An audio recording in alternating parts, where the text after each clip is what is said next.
I was at a bar over the weekend and I was talking to this guy. Yeah. And within the first minute, he was like, I only have sex without a condom. Yeah. Then he had the nerve to ask me for my phone number. I was like, 310-663. Do you have a pen? Are you writing this down? Yeah. There's a guy that I work with who has a crush on me, I think, because he keeps asking me out on dates. And no matter how many times I say no, he just keeps persisting. So finally I pulled him aside and I was like, dude, what makes you think I would ever be interested in you? Was it the sex? I don't know. Was it? So, this guy I went on a few dates with has called me all the time at 2 a.m. He keeps calling and calling, and I stopped picking up the phone because I think it's obvious he's only interested in one thing, a relationship. Not gonna give it up, you guys. Not gonna give it up. Yeah. I don't believe in making guys that I'm dating wait for sex.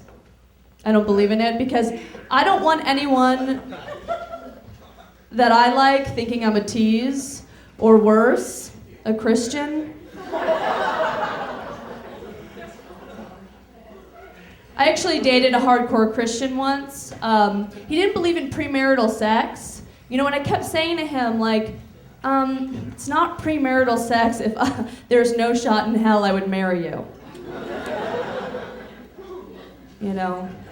I guess he didn't want to have premarital sex because he was afraid that he wouldn't get into heaven. I don't know about you guys, but I have no interest in going to heaven because it's not like I'm gonna know anyone there. You know, and plus after dry humping the guy for 2 months, I don't know what's worse, an eternity of burning in hell or the zipper I have burned into my pelvis. No, thanks. Men seem to think that all women want is a relationship. It's not true, you guys. We view relationships the same way you view big breasts, which is, sure, that would be nice, but it's not going to keep me from sleeping with you. A lot of women think that dating is difficult in Los Angeles. You know, I don't think dating's a problem. I think breaking up with a guy in Los Angeles is difficult. You know, because after you break up with them, you have to keep seeing them in commercials. It can be rough. My therapist told me that if I want to have better relationships with guys, I have to have better boundaries with men, you know? So I'm trying. I was recently on a date with a guy and I caught him asking our waitress for her phone number. So I pulled him aside and I was like, whoa. When you're with me, you're with me, okay? You want to act like a single guy? You can do that on your wife's time. It's not going to work here. He liked to role play in the bedroom. That was interesting. I think things went sour between us, though, when I asked him if he could dress up like he had a large penis and a job.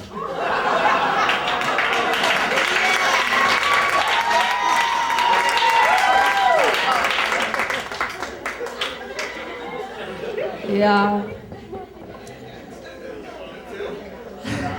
The last guy I broke up with, I only broke up with him because I found out that he worked for the Republican Party. Yeah, no, it's not that I'm political, it's just that I got sick of waiting for him to screw me as hard as he does the American people.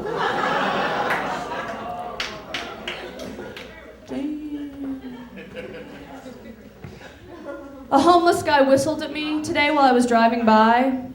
He whistled at me and I was like, that's great, because that's just what I need, another gold digger. Oh, thanks. I recently broke a very large habit, which I'm really excited about. I finally stopped buying my coffee at Starbucks.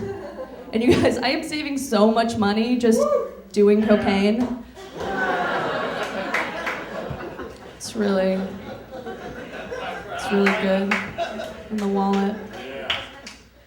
Yeah, I was going out with a guy who wanted me to get a Brazilian wax. Yeah, no, I got it. Brazilian wax. I'll tell you something. I'm having a difficult time believing this procedure was actually invented by a Brazilian. You know, more like a female POW who, after being tortured by way of hot wax to the labia, was finally like, "Whoa, this has lasted me like 3 weeks." Yeah, it's crazy. I watch Oprah. I like Oprah a lot.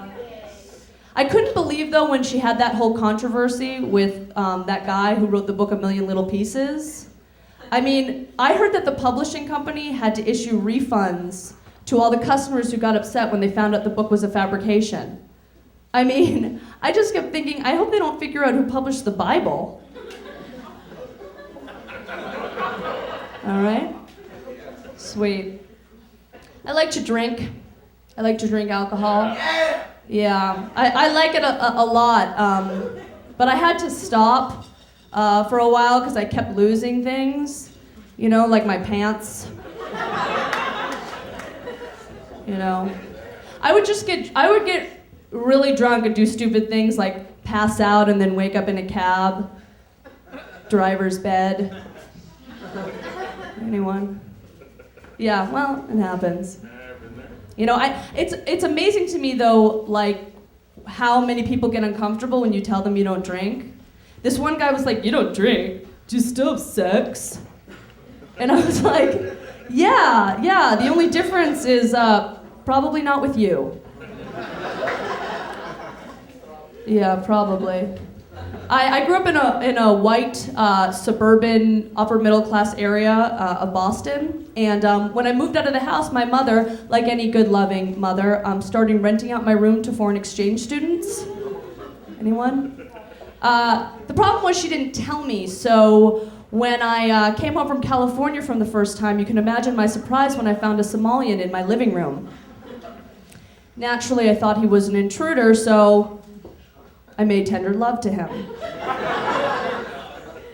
I don't have any tattoos on my body. I attribute this to my mother, who once at a family event heard me say the word tattoo, and she took that as a key to pull down her pants and reveal a black and red smear across her.